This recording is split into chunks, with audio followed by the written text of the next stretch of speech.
Stocks खरीदने के लिए आपको फ्यूचर में कम पैसा देना पड़ सकता है। जी हाँ दोस्तों, सेबी एक नया प्रपोजल लेकर आ रहा है जिसके अंदर कैश मार्केट में अपफ्रंट मार्जिन कम हो सकता है।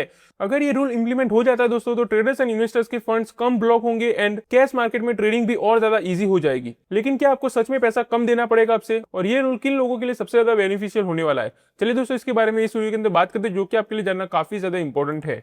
सबसे पहले बात कर लेते हैं कि करंट के अंदर यानी कि अभी कौन सा मार्जिन रूल चल रहा है, जिन्हें नहीं पता। तो आपको बता दूं दोस्तों कि फिलहाल जब भी आप कैश मार्केट में स्टॉक बाय करते हो, तो ब्रोकर को मिनिमम 20% अपफ्रंट मार्जिन कलेक्ट करना पड़ता है आपसे।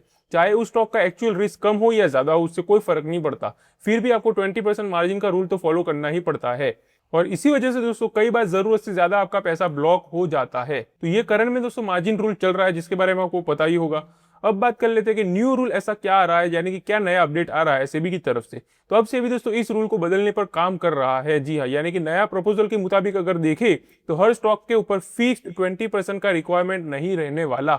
यानी कि अभी तक 20% फिक्स था, लेकिन अब ऐसा नहीं होगा। यानी कि 20% हटने वाला है, लेकिन इसके ऊपर ये होगा दोस्तों कि जिसके अंदर लो रिस्क होगा जो भी स्टॉक के अंदर, उसके अंदर आपको कम मार्जिन देना पड़ेगा, और जिसमें रिस्क ज्यादा होगा उसमें आपको ज्यादा ही देना पड़ेगा। यानी कि 20% होगा तो 20% के हिसाब से देना पड़ेगा, और कम होगा तो कम के हिसाब से आपको देना पड़ेगा। तो ये दोस्तों एक नया रूल आ रहा है सेबी की तरफ से। अब दोस्तों इसको हम एग्जांपल के थ्रू समझते ताकि आपको अच्छे से आइडिया हो जाए। तो मान लीजिए दोस्तों किसी लार्ज कैप स्टॉक के ऊपर क्लियरिंग कॉर्पोरेशन का एक्चुअल मार्जिन सिर्फ 12.5% ही है, लेकिन अभी ब्रोकर आपसे वो 20% मार्जिन ले रहा है। तो अगर ये सेबी का प्रपोजल इंप्लीमेंट हो जाता है मार्केट में, तो इन्वेस्टर से सिर्फ एक्चुअल रिक्वायर्ड मार्जिन ही लिया जाएगा। मतलब कि अननेसेसरी का आपका एक्स्ट्रा फंड्स ब्लॉक नहीं होगा। जैसे कि एग्जांपल देखें दोस्तों, तो मान लो कि स्टॉक का वैल्यू जो आप बाय कर रहे हो वो 1 लाख का है, और करंट मार्जिन के हिसाब से आपको 20% देना पड़ता है ब्लॉक के अंदर, यानी कि 20,000 रुपीज। लेकिन जो प्रपोजल आया है सेबी की तरफ से, वो अगर काम कर गया तो उस हिसाब से 12.5 लगेगा उसके ऊपर, तो यानी कि 12,500 ही आपको ब्लॉक करना पड़ेगा। यानी कि आपका सीधा 7,500 फंड्स का पैसा बच जाएगा। और यही पैसे को दोस्तों आप कहीं और इन्वेस्ट भी कर सकते हो। यानी कि आप समझ सकते हो कि कितना बड़ा फायदा होने वाला है आपका इससे। अब बात कर लेते हैं कि इसका इन्वेस्टर के ऊपर क्या बेनिफिट होने वाला है।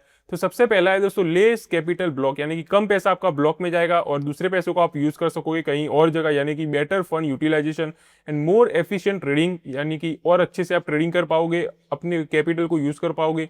एंड नो एडिशनल लेवरेज, यानी कि दोस्तों ये लेवरेज इंक्रीज करने का प्रपोजल नहीं है, ये सिर्फ अननेसेसरी जो एक्स्ट्रा मार्जिन को ब्लॉक करा जाता है उसको रिड्यूस करने की बात हो रही है। तो ये भी आपको पता होना चाहिए।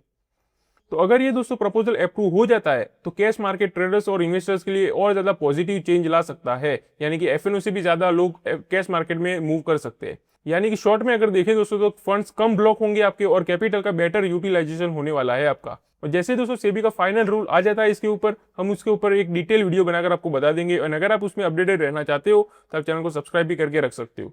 तो चलिए मिलते हैं अगली वीडियो में, तब तक के लिए हैप्पी इन्वेस्टिंग।